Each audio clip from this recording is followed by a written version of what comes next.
لیکن یہ کہ امام مہدی کی حکومت قائم کرنے کے لیے کون لوگ آئیں گے؟ عرب جو ہیں وہ اندر سے کھوکھلے ہو چکے ہیں، عیاشی نے، دولت نے، پیسے نے، دولت، پیسہ، عیاشی، اس کی وجہ سے کھوکھلے ہو چکے ہیں۔ یہاں میں آپ کو دو حدیثیں سنانا چاہتا ہوں۔ سنن ابن ماجہ کی روایت ہے حضرت ابو ہریرہ سے رضی اللہ تعالی عنہ، قال قال رسول اللہ صلی اللہ علیہ وسلم اذا وقعت الملاحم بعث اللہ بعثا من الموالی ہم اکرم العرب فرسا واجودہ سلاحا یوید اللہ بہم الدین، رواہ ابن ماجہ عن ابی ہریرہ رضی اللہ تعالی عنہ۔ جب ملاحم کا دور شروع ہوگا تو اللہ تعالیٰ اٹھائے گا ایک لشکر یا لشکروں پر لشکر موالی میں سے۔ موالی کون ہے؟ عربوں نے جب فتح کیا تھا اس پورے علاقے کو خلافت راشدہ کے دوران، اور پھر وہ لوگ جو ہے، ایک رائے تو یہ تھی کہ انہیں غلام بنایا جائے سارے آبادیوں کو، لیکن یہ کہ حضرت عمر کا اجتہاد تھا، اس کے مطابق جو ان کو غلام نہیں بنایا گیا تو وہ موالی کی حیثیت رکھتے ہیں۔ عربوں میں دم نہیں ہے، موالی میں سے لشکر اٹھیں گے کہ جو در حقیقت حضرت مہدی کی حکومت کو قائم کریں گے۔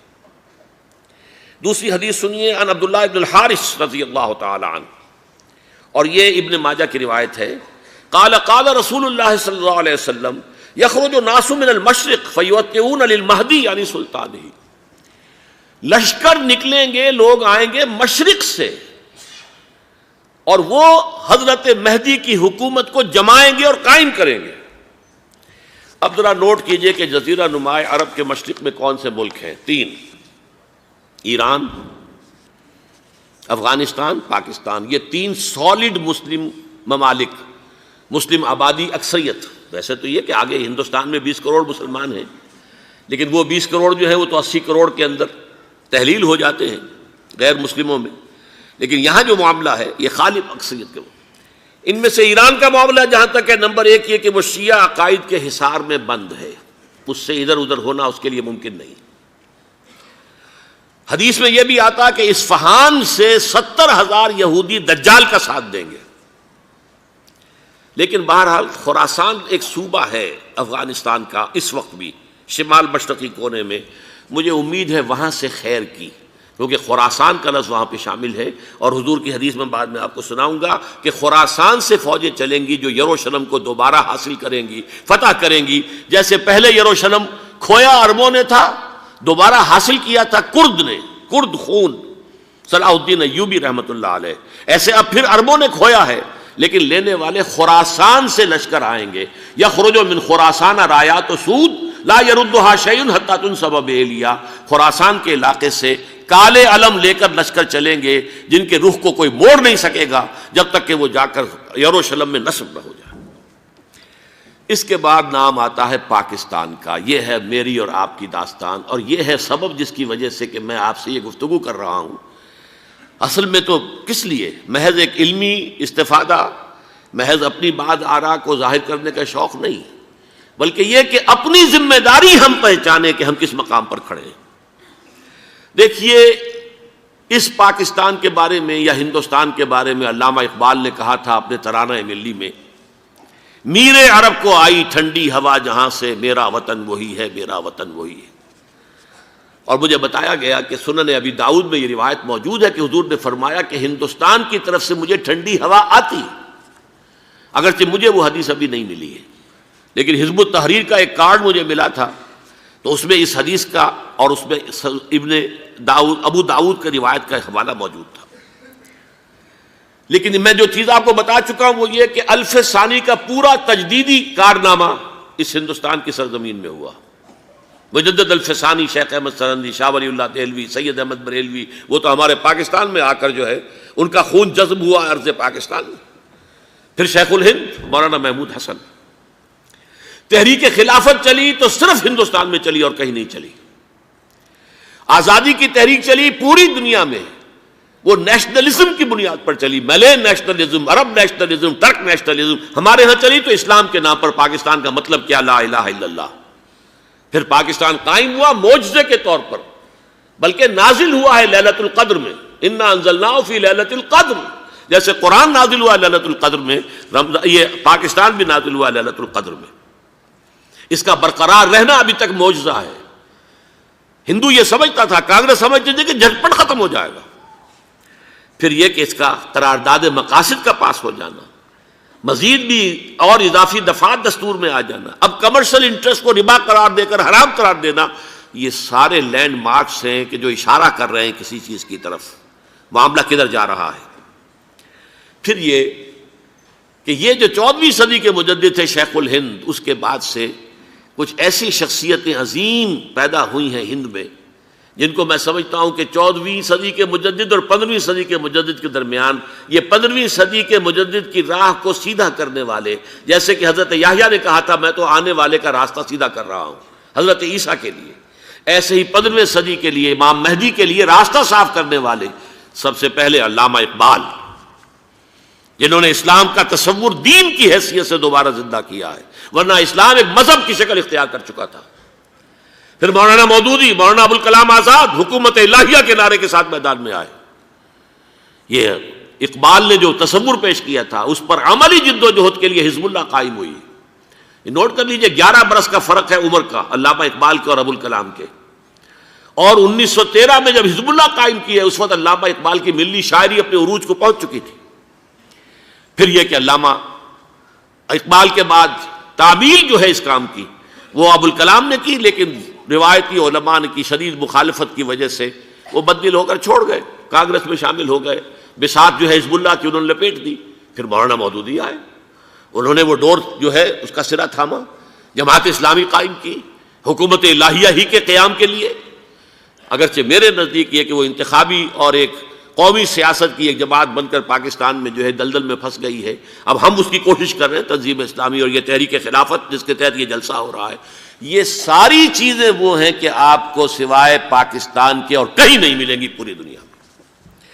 معلوم ہوتا ہے کہ پاکستان کو بہت بڑا رول پلے کرنا ہے اس میں، اور اس کے ساتھ اب جمع کر لیجئے افغانستان کی عمارت افغانستان، اسلامی عمارت افغانستان قائم ہو چکی ہے۔ یہ پچھلے 20 سالوں میں جو کچھ وہاں ہوتا رہا ہے اس سے پہلے تصور نہیں ہو سکتا تھا۔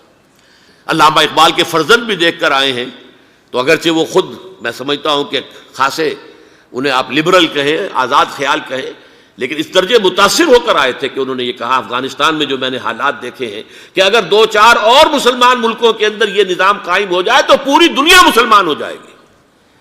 یہ سب کچھ کیسے ہو رہا ہے؟ یہ آنے والے دور کی جھلکیاں ہیں۔ Coming events are casting their shadows before. یہ سب بتا رہے ہیں کہ پاکستان افغانستان کو مل کر اس میں کوئی عظیم رول پلے کرنا ہے۔ اور اس کے ضمن میں اب میں علامہ اقبال کے بارے میں آخری بات کہہ رہا ہوں۔